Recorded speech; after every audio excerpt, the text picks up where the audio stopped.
Hi, I want to share with you an experience I've had over the last month and an amazing book that I found called Brain Over Binge. In case you don't know me, my name is Wendy Hendry, and I am a global director with Take Shape for Life. For those of you who do know me, probably know that I've struggled with binging my entire life since I was in junior high. That's about 35 years ago, and it's really been a struggle for me. When I found Take Shape for Life, I was really excited because it helped me get to a healthy weight. It taught me these amazing habits, and it's helped a ton, but it has not cured my binging.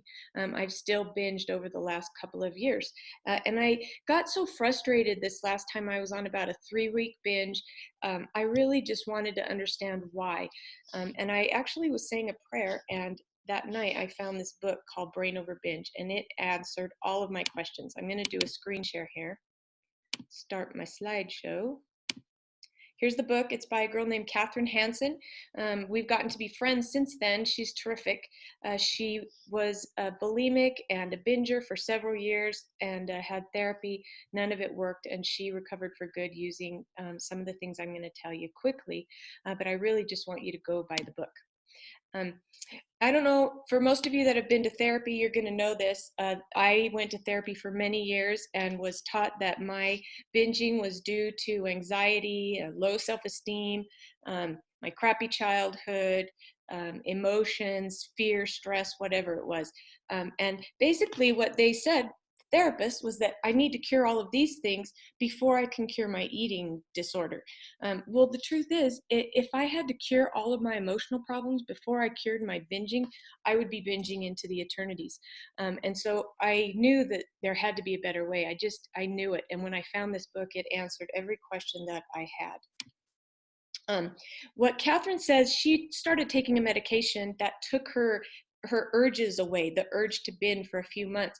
And she realized at that time that she still had her same childhood, her same personality, her same self-esteem and stress and all that stuff. The only thing that was different was the binges were gone. And so the urges were gone, and so she didn't binge. And so she knew if she could get rid of the urges, that she would be able to get rid of the binging. She just didn't know how to do it. Well, she found another book called Rational Recovery that taught her about the human brain. This part right in the middle of the human brain is what we call the limbic system, and it's in charge of our survival instincts. It regulates our heartbeat and our breathing. When we're thirsty, it tells us to go get something to drink. When we're hungry, it tells us to go get something to eat. It's the same brain that the animals have, and that's why when a lion gets hungry, it goes out and kills its prey. It's that same brain. And so what happened, at least in my case, was back in junior high and high school when I started dieting, that limbic system, that survival, that animal brain kicked in and said, you're starving me, you got to eat, you got to eat. And so I would binge because it's telling me you got to save up because it's worried I'm going to starve it to death. And so as I did that, it created this habit because I would binge and then I would diet and my animal brain would kick in, and it created a neural pathway in my brain, or a habit. And that's what happens when you do those things.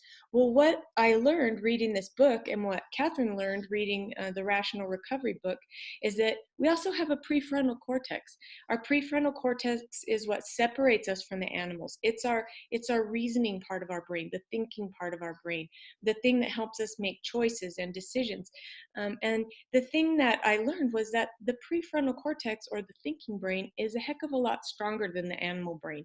It can tell the animal brain what to do and what not to do. We can't get up and eat a donut unless our prefrontal cortex tells us to get up and go eat it. So it's really our prefrontal cortex that's making that final decision. And we can use that thinking brain to tell our animal brain to calm down. But you actually have to make the separation. That's what I learned. I knew about the limbic system. I just didn't know how to put it to use. But what Catherine taught me was that I could separate my animal brain from my prefrontal cortex and let my prefrontal cortex make the decisions and tell my animal brain to settle down. So the first thing you need to do is just recognize that addictive voice. You need to kind of hear that animal brain. And then you want to detach from that. That animal brain isn't you. Call it an it, call it a beast, call it an animal. But whatever you do, separate it. That's really important. And then you use your prefrontal cortex to talk to it. and just to say, hey, you're okay, you're not going to starve to death, go away, go back to bed. And it sounds crazy, but it really, really works. You can actually hear those two brains talking to each other. And what happens, and what's happened to me over this last month, is that as I have ignored that animal brain, the voice just has gotten quieter and quieter and quieter. And honestly, I don't even have urges to binge anymore. It's really weird. I kind of tried to binge, and I couldn't. So I can't even fathom it, really. So it really does work. So I would suggest, more than anything, you go and you buy the book Brain Over Binge, and you start reading it now. It is a life changer. And if you have any questions, you can always call me or head to my website, and I will hook you up. Thanks for listening. Thanks for your time. And I hope this helps. I hope this helps you.